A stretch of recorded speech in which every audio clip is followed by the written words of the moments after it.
జూబ్లీహిల్స్ ఉప ఎన్నిక పోలింగ్ కు అధికారులు ఏర్పాట్లు పూర్తి చేస్తున్నారు. ఈవీఎం వీవీప్యాట్ల పనితీరుపై అధికారులు సిబ్బందికి అవగాహన కల్పించారు. 58 మంది అభ్యర్థులు పోటీలో ఉండడంతో 4 ఈవీఎం యూనిట్లు ప్రతి పోలింగ్ స్టేషన్లో ఏర్పాటు చేస్తున్నారు. ఈవీఎంలు మొరాయిస్తే ఎలాంటి ప్రత్యామ్నాయ చర్యలు తీసుకుంటారనే విషయాలకు సంబంధించి మరింత సమాచారం మా ప్రతినిధి రాజు అందిస్తారు. జూబ్లీహిల్స్ ఉప ఎన్నికకు పోలింగ్ స్టేషన్లకు ఎన్నికల సామాగ్రిని తరలింపు కార్యక్రమం జోరుగా కొనసాగుతూ ఉంది. ఓటు హక్కును వినియోగించుకునేందుకు ఈ యొక్క పోలింగ్ స్టేషన్లో అడుగుపెట్టినప్పటి నుంచి ఏ విధమైనటువంటి పరిస్థితి ఉంటుంది ఏందనేది తెలుసుకునేటటువంటి ప్రయత్నం చేద్దాం. బ్రదర్, మీ పేరేంటి? మురళి అండి.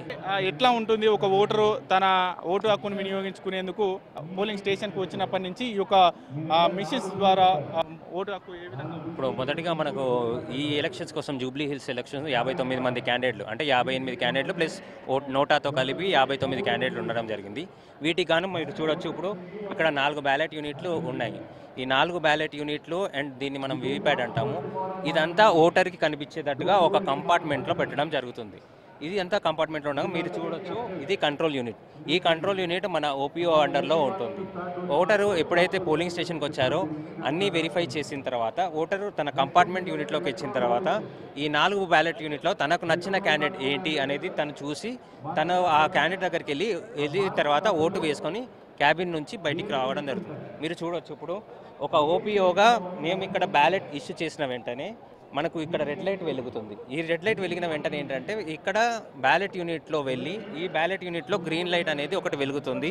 సో ఈ గ్రీన్ లైట్ వెలిగినప్పుడు మీరు క్లియర్గా మనకు కావాల్సిన క్యాండిడేట్ ఏంటి అనేది చూసుకొని దాన్ని ప్రెస్ చేద్దాం. ఫర్ ఎగ్జాంపుల్ ఇప్పుడు మనం 5వ బటన్ ప్రెస్ చేస్తే ఇది ప్రెస్ చేసిన వెంటనే అక్కడ డిస్ప్లేలో మీకు అది క్లియర్గా కనిపిస్తుంది. ఓటర్ అది చూసుకోవాలి.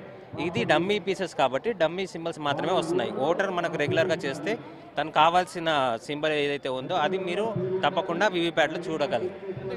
ఈ యొక్క కనెక్టివిటీని కూడా ముందుగా ఏ విధంగా కనెక్ట్ చేయాలి? ఎక్కువగా ఈ యొక్క ఈవీఎంలో మిషన్స్ ఉన్నాయి కాబట్టి ఈ యొక్క ఎన్నికలకు సంబంధించి ఏ విధంగా కనెక్ట్ చేస్తారు? ఒక ఈవీఎంకు ఇంకో ఈవీఎంకి మన కనెక్షన్ ఉంటుందా, లేదంటే నేరుగా వీవీప్యాట్కి కనెక్షన్ ఉంటుందా? లేదండి, మనకు ఇందులో 4 బ్యాలెట్ యూనిట్లు వాడడం జరుగుతుంది. ఇది ప్రొసీజర్ ఎలా ఉంటుందంటే ఈ 4 బ్యాలెట్ యూనిట్లు వీవీప్యాట్ కనెక్ట్ చేసి వీవీప్యాట్ నుంచి సెంటర్. అందులో కన్ఫ్యూజన్ కూడా ఏంటంటే చాలా బ్యాలెట్లు ఉండడం, ఎలా కనెక్ట్ చేయాలి అనేది ఒక డౌట్గా ఉండడం జరుగుతుంది. సో దానికి ఆల్రెడీ ట్రైనింగ్ ఇవ్వడం జరిగింది. 4వ బ్యాలెట్ యూనిట్ ఏదైతే ఉందో దానికి సంబంధించిన కేబుల్ థర్డ్ది సెకండ్ది ఫస్ట్కి కనెక్ట్ చేస్తారు. ఈ ఫస్ట్ బ్యాలెట్ యూనిట్ ఏదైతే ఉందో దాన్ని వీవీప్యాట్ కనెక్ట్ చేస్తాము. వీవీప్యాట్కి సంబంధించిన కేబుల్ తీసుకొచ్చి కంట్రోల్ యూనిట్కి కనెక్ట్ చేయడం జరుగుతుంది.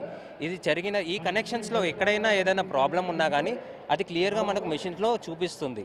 మెషిన్స్ అన్నీ కరెక్ట్ సీక్వెన్స్లో ఒకవేళ పెట్టేసి మెషిన్ ఆన్ చేసిన వెంటనే మెషిన్ తన రెగ్యులర్ ప్రోటోకాల్ ఒకటి చెక్ చేసుకొని ఈవీఎం ఈస్ రెడీ అని డిస్ప్లేలో వస్తుంది.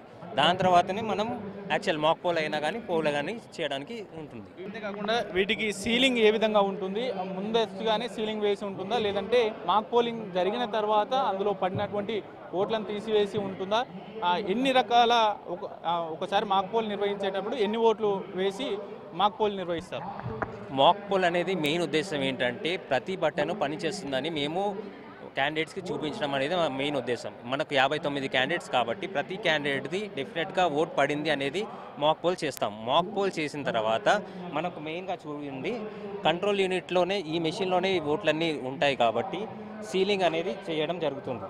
పోలింగ్ ముగిసిన తర్వాత ఇక్కడికి క్షేమంగా తీసుకొని వచ్చిన తర్వాత అన్ని రకాల భద్రతతో కూడి ఇక్కడికి తీసుకొచ్చిన తర్వాత వీటికి ప్రొటెక్షన్ ఏ విధంగా ఉంటుంది? ఇది పోలీస్ భద్రత అనేది ఆల్రెడీ ఇక్కడ స్టార్ట్ కాకముందు నుంచి మీరు చూస్తుండొచ్చు, చాలా పటిష్టమైన భద్రత ఇక్కడ పెట్టడం జరిగింది. వచ్చినది మనకు స్ట్రాంగ్ రూమ్లోకి సెక్టర్ ఆఫీసర్స్ వాళ్ళు తీసుకునేవి ఏవి ఇంపార్టెంట్ స్టాచ్యుటరీ నాన్ స్టాచ్యుటరీ అనే డాక్యుమెంట్స్ ఉంటాయి. కావాల్సిన డాక్యుమెంట్స్ ఏమున్నాయో అవన్నీ తీసుకుంటారు. తీసుకున్న తర్వాత వాటిని భద్రంగా పోలింగ్ స్టేషన్ వారీగా ఆల్రెడీ లోపల స్ట్రాంగ్ రూమ్ క్రియేట్ చేయడం జరిగింది.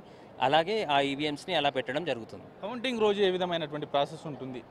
కౌంటింగ్ రోజు మీరు ఇంకా పై అధికారులను కనుక్కోవాల్సి వస్తుందండి. దాని గురించి ఎన్నికల అధికారులకు ఎటువంటి అంటే అనుమానాలు వచ్చినా ఏ విధంగా వర్క్ అవుతుంది, ఏ విధంగా కనెక్ట్ చేయాలి అనేటటువంటి అనుమానాలు ఇక్కడికి వచ్చినటువంటి సిబ్బందికి ఉన్నా కానీ వీరు నివృత్తి చేసేటటువంటి ప్రయత్నం చేస్తూ ఉన్నారు. వెనువెంటనే కూడా ఎటువంటి ఇబ్బందులు లేకుండా కూడా వారికి అవగాహన కలిగించేటటువంటి ప్రయత్నం చేస్తున్నటువంటి పరిస్థితి అయితే కనిపిస్తూ ఉంది. కెమెరా పర్సన్ వెంకట్తో రాజు.